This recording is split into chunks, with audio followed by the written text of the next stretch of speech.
um soldado, um mercenário, líder de uma revolução, uma religião toda fundada ao seu redor com seus seguidores espalhados não só por vários lugares do mundo, mas por vários lugares do tempo. E, mais curioso disso tudo, um filho mais velho que o pai. Quem é esse personagem? Você fica sabendo depois da vinheta.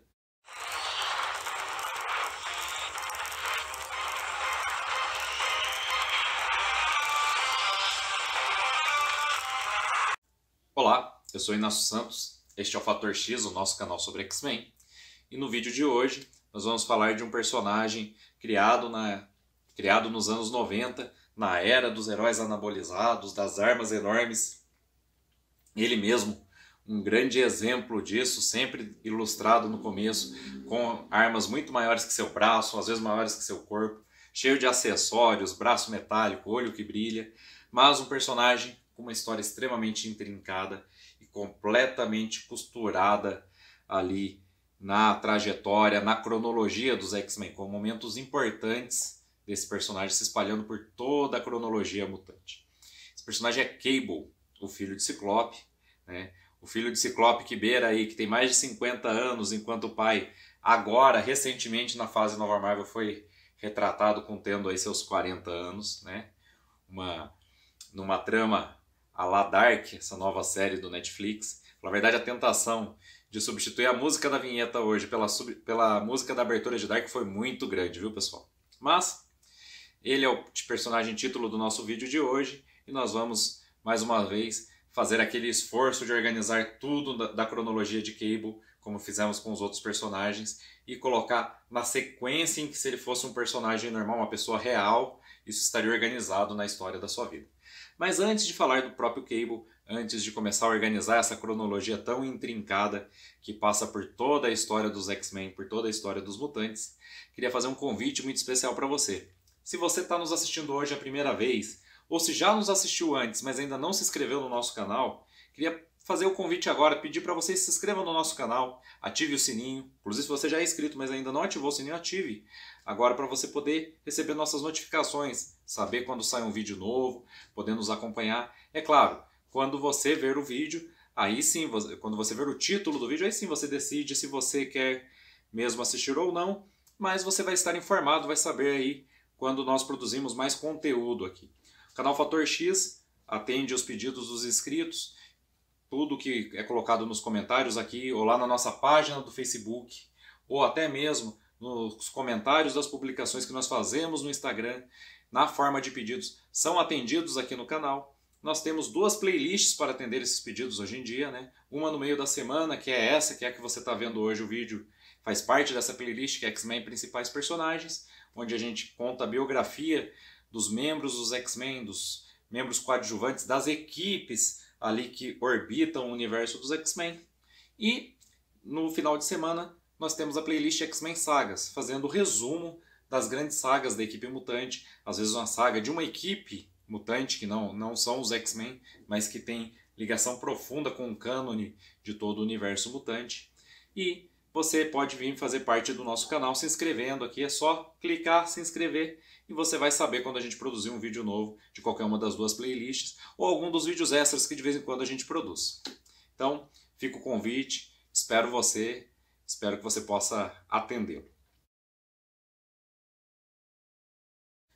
Bom, para falar do Cable, eu vou remeter a vários vídeos que nós já fizemos no canal, porque como eu disse no começo, a história desse personagem é costurada em todo o cânone mutante. Ele tem participação antes do próprio pai na formação dos X-Men.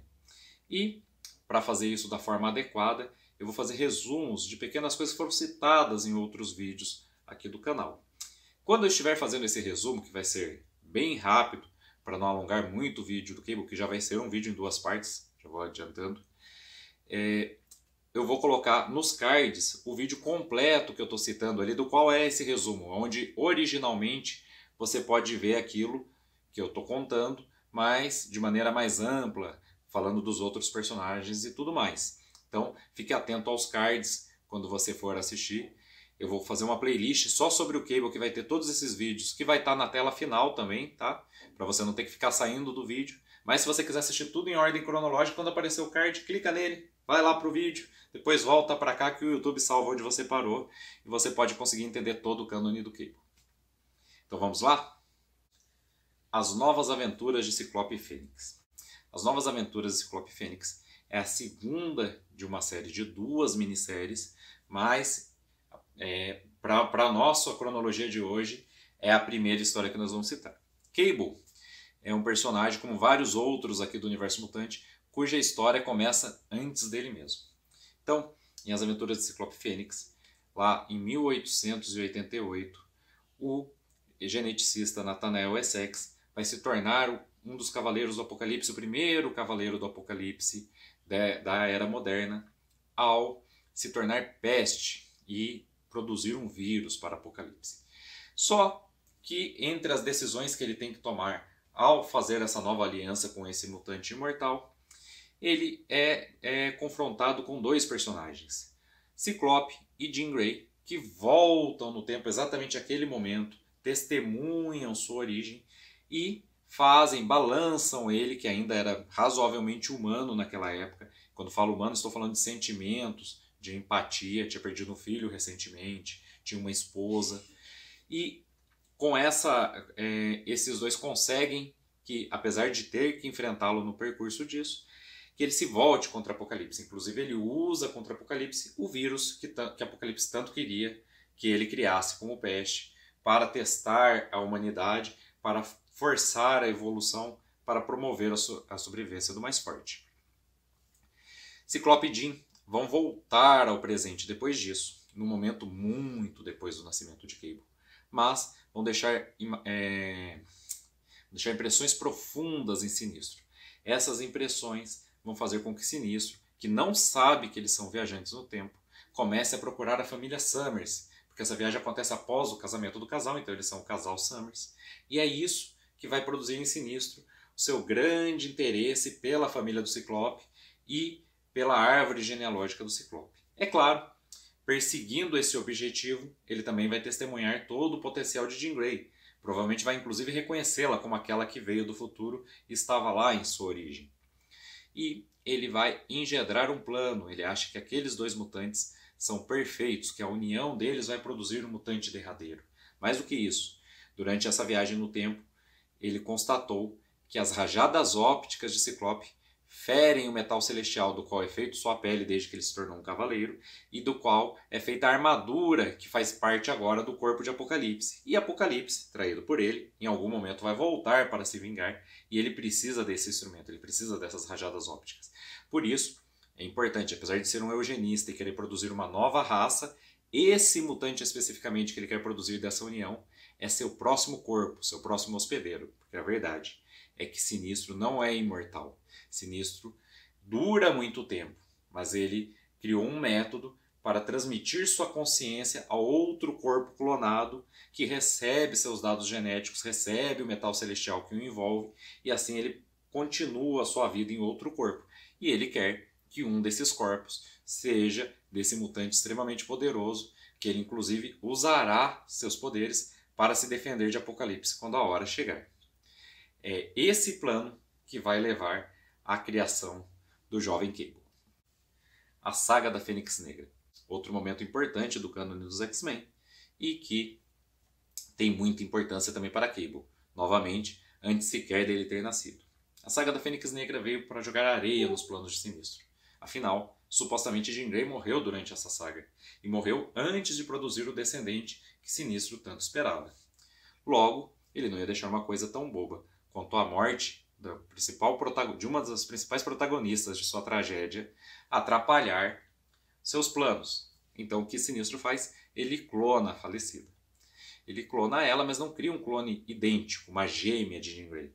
Cria uma mulher com todo o DNA de Jean Grey, mas que ele mexe nesse DNA para ser suavemente diferente.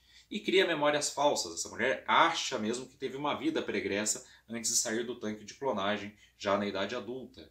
Essa mulher vai ser Madeleine Pryor, que Sinistro convenientemente vai colocar à disposição de Scott Summers, em um lugar com uma vida pregressa implantada em sua mente, que faça com que ela se encontre com Scott e promova assim a chance do enlutado Ciclope se apaixonar por ela, pois ele ainda não havia superado a morte daquela que ela tanto lembrava, a verdadeira Jean Grey. Dessa união vai nascer o jovem Cable, vai nascer Nathan Christopher Summers, filho do casal. Em Inferno, nós vamos ver todo esse plano sendo revelado. Sinistro vai vir como um bom lavrador, colher os frutos de seu plantio, no caso, o jovem Nathan Christopher Summers, bebê Nathan Christopher Summers, vai tentar tirá-lo da mãe, vai tentar matar a mãe, inclusive apagar todas as pontas soltas, aproveitando-se da ausência de Ciclope, que está lá em Nova York fundando o X-Factor, junto com a Jean Grey, que eles acabaram de descobrir que não estava morta, que não foi ela que morreu durante a saga da Fênix Negra, que estava lá no casulo, em êxtase protetor, se regenerando no fundo da Bahia, onde a nave que os X-Men voltaram à Terra, quando da origem da Fênix Negra caiu. E, aproveitando-se disso, então, Sinistro vai fazer o ataque, Madelyne Pryor vai sobreviver, o bebê vai se perder, e na conclusão de Inferno, Madelyne Pryor, em posse de todo esse conhecimento, sabendo que ela é uma clone, sabendo que a vida da qual ela se lembra não é real, e se sentindo abandonada por Scott, que achando que ela estava morta, terminou de reatar seu relacionamento com Jean Grey, ela vai surtar de vez, vai acabar morrendo na conclusão da saga, não sem antes tentar matar inclusive o próprio filho, ao que ela vai ser impedida pelo próprio X-Factor e pelos X-Men. Mas a saga Inferno termina com Scott Summers e Jean Grey recuperando o filho de Scott, que os dois passam a criar juntos. X-Factor e Inumanos, um dos vídeos mais recentes dessa playlist aqui no canal. É a playlist onde Nathan Christopher vai dar o passo principal para se tornar aquele que nós conhecemos como Cable. Então, durante essa saga, Apocalipse vai perceber o poder dessa criança, vai notar que ela é uma ameaça a ele. E Apocalipse é bem conveniente nessa história da sobrevivência do mais forte, viu, gente? Quem acha que ele é um grande defensor disso, quando a sobrevivência do mais forte não envolve a sobrevivência dele, muitas vezes ele torce um pouquinho a sua ideologia. E esse é um dos exemplos. Sabendo que essa criança no futuro pode se tornar uma ameaça a ele, ele decide atacá-la ainda bebê. E aí, não sabemos o quanto disso é fruto de conhecimentos que ele tenha do próprio futuro dele e quanto disso é uma dedução dos planos de Sinistro em usar a criança contra ele. O que importa é que Apocalipse toma uma medida um tanto quanto estranha. Ao invés de assassinar o bebê, por mais que ele tenha poderes telecinéticos e tenha habilidades, ele ainda é um bebê e provavelmente Apocalipse conseguiria tal feito, por mais inclusive cruel que ele seja. Apocalipse, ao invés disso, vai infectar a criança com uma doença, vai infectar a criança com um vírus transmodal, um vírus tecno-orgânico, muito parecido com o vírus Falange, o vírus de Magus e de Warlock, o vírus que a gente viu em Aliança Falange, inclusive, atraindo a Falange original para tentar dominar toda a Terra, contaminar todos os seres humanos, não conseguindo apenas contaminar os mutantes. E o vírus que está presente na armadura de Apocalipse e provavelmente também naquela pele metálica do Sinistro. Por que isso? Isso vai nos ser revelado mais tarde, mas eu acredito que nesse ponto da história, apesar de dizer que está tentando matar a criança, Apocalipse já está tentando dar uma volta em Sinistro e fazer o que Sinistro planejava fazer, transferir sua consciência para aquele corpo e fazer isso através, naquele momento pelo menos, do vírus transmodal. Bom, essa corrida contra o tempo para salvar a criança do vírus, para derrotar Apocalipse, que a fez prisioneira, para sobreviver, inclusive, que eu contei nesse vídeo recente, vai ser bem sucedida em parte, porque no final, apesar de Apocalipse ser derrotado, a criança ainda está infectada com o vírus transmodal, uma parte de seu corpo já está com aquela aparência tecno-orgânica, muito semelhante à de Warlock, de Magus, dos membros da raça Falange, e a salvação do bebê vai vir na forma de uma viajante no tempo, alguém que já os ajudou durante a saga, que se identificou apenas como Ascani, mas que diz fazer parte de uma classe, de uma casta guerreira dessas Ascani, e que diz que veio de um futuro, mais precisamente de 2000 anos no futuro, onde a única esperança daquele povo de 2000 anos no futuro é aquele bebê. Ele é o escolhido, uma religião foi formada ao redor dele, tudo transpira esse aspecto. Inclusive nós vemos nos flashbacks dela esse futuro do qual ela veio, e a resistência, que depois nós vamos conhecer melhor na revista do Cable, tendo um comportamento bem religioso, ela própria expressando muito disso. Ela veio para salvar o escolhido e pode levá-lo ao futuro. Ela garante no futuro a cura para o vírus transmodal. Porém, não é uma viagem só de ida. O bebê não voltará. Ciclope abre mão do filho para que ele possa viver. As aventuras de Ciclope e Fênix. Olha que interessante, hein? Nosso vídeo começou em As Novas Aventuras de Ciclope e Fênix. Agora que nós chegamos é na primeira minissérie. Por quê? Nós vamos ver em vários flashbacks ao longo da revista mensal do próprio Cable, publicada no Brasil em edições de Grandes Heróis Marvel, publicada no Brasil na própria Super Aventuras Marvel, e uma parte dela na revista Fator X, né, a revista mensal Fator X da editora Abril. Nós vamos ver em vários flashbacks como foi a chegada de Cable, desse bebê ao futuro. Mas é aqui que nós vamos ter certeza de tudo o que aconteceu. Esse bebê vai chegar, e ao chegar ao futuro, nós vamos saber que Ascani não disse toda a verdade. Não existe cura para o vírus transmodal. O que ela planeja fazer, o que a Ordem dos Escolhidos, a Ordem Ascani, né, da qual ela só faz parte como um membro da casta guerreira da Ordem Ascani, pretende fazer é clonar o bebê. Clonar o bebê e produzir com uma amostra de DNA uma criança que não estará infectada com o vírus transmodal. Esse clone é produzido quase que instantaneamente assim que a criança chega, mas as tropas de Apocalipse já estavam rastreando a Ordem Ascani e procurando o bebê. E aí vai ficar mais claro que o plano do Apocalipse, pelo menos, se não na época da contaminação do vírus, mas no futuro, pelo menos é usar aquele bebê como seu hospedeiro. Nós vamos ver, inclusive, o Apocalipse que vai vir tentar tomar a criança ainda é o Apocalipse tradicional que nós conhecemos, mas conforme a história avança nós vamos ver que ele já inclusive trocou de hospedeiros, né? Ele vai estar usando um hospedeiro diferente, que usa a armadura celestial como se fosse uma marionete telecinética. Você vê os braços, as pernas assim, e uma criatura humanoide dentro que move aquilo com seus pensamentos.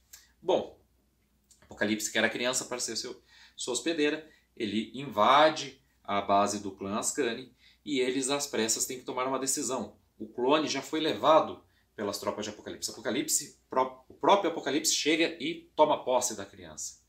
Nisso, a outra criança original que foi descartada, que eles iam permitir que ela morresse do vírus por não haver cura, usou seus poderes telecinéticos e paralisou o vírus. Impediu que o vírus se espalhasse por seu corpo, mantendo apenas tomado pelo vírus as partes que já haviam sido tomadas lá no presente, antes dela ser removida e levada até o futuro dos Ascani. Essa criança vai ser salva às pressas. E em As Aventuras de Ciclope e Fênix, nós vamos ver que o clã Ascani produziu outros 2 clones. Um clone de Scott e um clone de Jean Grey, sem consciência e com habilidade, com uma pequena modificação. O clone de Ciclope consegue, inclusive, utilizar suas rajadas ópticas, porque não sofreu parte dos danos que Ciclope sofreu lá na queda do avião, em sua origem, que você pode conferir no vídeo do Ciclope, nem tem outras dificuldades que ele tenha. E esses 2 corpos criados sem consciência vão receber as consciências de seus originais, de Ciclope e Jean Grey, cortesia da Madre Ascani. E aí nós vamos ser apresentados a versão futura de Rachel Grey, a filha do casal, vinda de um futuro alternativo que não se cumpriu, o futuro lá de Dias de um Futuro Esquecido. Mais uma vez, a história de Cable passando aí pelo que é a história dos mutantes, até mesmo as histórias alternativas dos mutantes. Então, muito velha, mas ainda sobrevivendo com base na energia que ela consegue absorver de resquícios da Força Fênix, de quando ela foi hospedeira da Força Fênix. Rachel Grey ainda está viva 2000 anos no futuro e fundou uma religião para proteger seu irmão, porque acredita que ele é o único que pode derrotar Apocalipse e impedir que as pessoas naquele futuro continuem tendo aquela vida sofrida sob a ditadura do mutante imortal. Em As Aventuras de Ciclope e Fênix, nós vamos ver então os clones apenas se apresentando a Cable para não afetar suas decisões, para não mudar como eles já sabem que ele vai interagir com eles depois de ser um adulto. Então, eles vão usar apenas as alcunhas de Magro e Ruiva, mas vão ser na prática os pais da criança. Sob a proteção e educação deles, Cable vai crescer e no final da saga nós vamos ver ele se defrontando com seu clone. Esse clone é Conflito. Conflito foi criado como filho por Apocalipse, mas essa relação pai e filho é bem deturpada e Apocalipse em vários momentos fala a Conflito sobre sua herança, inclusive seu direito divino de receber a consciência de Apocalipse, porque ele não abandonou o plano de substituir seu corpo atual por aquele corpo tão poderoso. É claro, Apocalipse hesita em alguns momentos, porque ele em determinado momento já tem conhecimento que aquele é o clone e parece que ele não está disposto a macular sua consciência com um corpo que não é o original. Mesmo assim, perto da conclusão da saga, Apocalipse decide utilizar aquele mesmo corpo e possuir o jovem Conflito. E pior, o jovem Conflito vai permitir isso, porque foi preparado para isso desde tão jovem, desde tão cedo, né? Desde que aprendeu a falar e andar. Quem vai salvar Conflito, ironicamente, é Cable, junto, né? Ele ainda não se chama Cable, junto com os pais, usando os corpos artificiais que foram produzidos no futuro. Conflito vai assim ser libertado, e Apocalipse, que está em transição, está tirando sua mente do corpo atual para ir para o próximo corpo mais enfraquecido, vai ser derrotado definitivamente 2000 anos no futuro. Infelizmente, isso não vai encerrar a guerra, isso não vai encerrar a ditadura sangrenta que Apocalipse instalou. As aventuras do jovem Cable.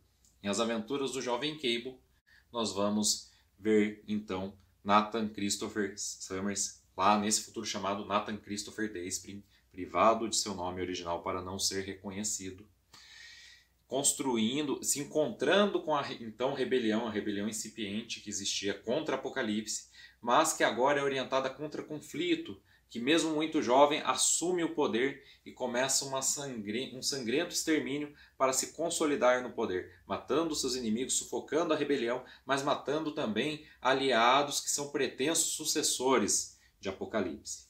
E é nessa corrida durante essa saga, né, As Aventuras do Jovem Cable, que nós vamos ver Cable procurando a rebelião, finalmente se associando a eles e conhecendo o grande amor de sua vida, Alia, enquanto Conflito se consolida no poder como ditador, ainda muito jovem, ainda bem infante, mas como um ditador bem sangrento e o tempo todo reclamando, amargurado, de que seu direito divino de receber a consciência de Apocalipse lhe foi privado por aquele que ele quer saber porque, inclusive, é idêntico a ele.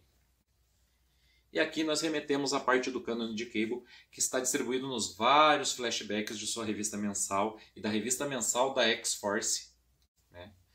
Mas que nos mostram tudo o que aconteceu, inclusive algumas partes de coisas que aconteceram até durante lá as aventuras de Ciclope e Fênix, que são melhor preenchidas nos flashbacks ou que são estendidas na minissérie Aventura de Ciclope e Fênix.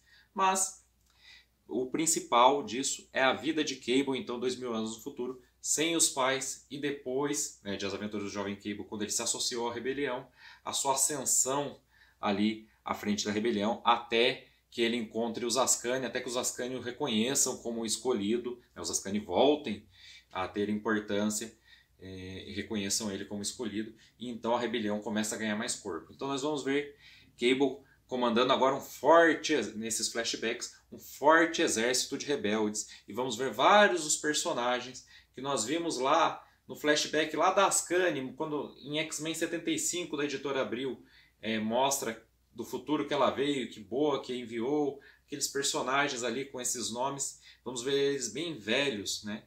Já são os personagens que enviaram Ascani, fazendo parte da rebelião e agora sob o comando de Cable. E Cable vai então galgando cada vez mais cargos na Revolução, vai se tornar um líder e com o apoio, esse apoio religioso dos Ascani, que dizem que ele é o Messias, vai ser a principal força de oposição a Conflito. Só que os dois não são mais jovens, eles já estão em guerra civil há muito tempo e são mais próximos da versão que nós conhecemos no título tradicional da Marvel, lá na primeira aparição do Cable, inclusive, em todas as histórias da X-Force. E Cable vai tramar, então, um ataque derradeiro. Ele vai dividir as tropas com as duas pessoas que ele mais confia à frente das principais tropas. Então, sua esposa, Alia, vai liderar uma unidade e atacar um flanco e tentar pegar um comboio que supostamente está transportando o Conflito. enquanto Cable, acompanhado de seu filho e de Alia.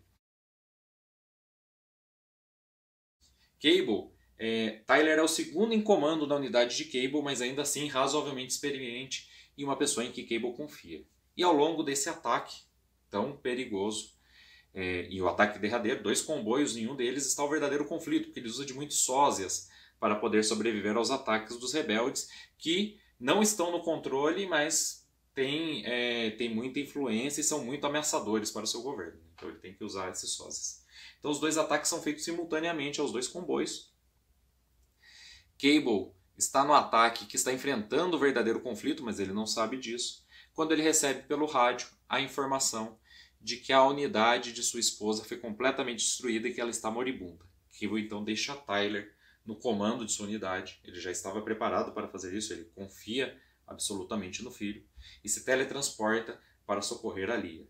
Chega a tempo de apenas ouvir suas últimas palavras, perde a esposa e perde também aquela batalha. E quando volta para a batalha que deixou sob controle de Tyler, vai descobrir que Tyler também foi derrotado, aparentemente morto, e vai lutar ali o final daquela batalha, mas vai liderar apenas a evacuação, a fuga da rebelião sem sucesso, e conflito viverá mais uma vez. Anos depois disso, os ataques de Cable e de sua rebelião continuam sendo ataques muito ameaçadores, mas nenhum deles chega tão perto de ser tão bem sucedido quanto foi esse, né? Assim, bem sucedido, eles foram derrotados, mas se Cable provavelmente não tivesse abandonado a frente de combate do lado certo que ele estava, porque lá estava o verdadeiro conflito, para socorrer Alia, foi a vez que eles tiveram mais chance de derrotar conflito, e Cable sabe disso, infelizmente. Mas bom, eles têm uma nova chance, um comboio, e eles têm certeza que o conflito está no comboio. Dessa vez, aparentemente não é um sósia, as informações dão conta de que aquele é o verdadeiro conflito. E Cable vai concentrar todas as forças que sobraram sob controle da rebelião nesse ataque. É, então, que eles conseguem ter um êxito, Cable se coloca em combate corpo a corpo com o conflito. Ele acredita que vai se vingar, ele acredita que vai acabar com todo aquele sofrimento deles, né? E essa já é a versão de Cable que nós conhecemos, o Cable já com 50 e poucos anos, o Cable bem abatido e já com seus cabelos todos brancos, né? Nesse futuro, 2000 anos no futuro. Cable, ao derrotar conflito, ao arrancar sua máscara, dá de cara com o filho Tyler. A verdade é que Tyler não morreu naquele dia, foi capturado e foi feita a lavagem cerebral nele. Ele inclusive acredita que é conflito.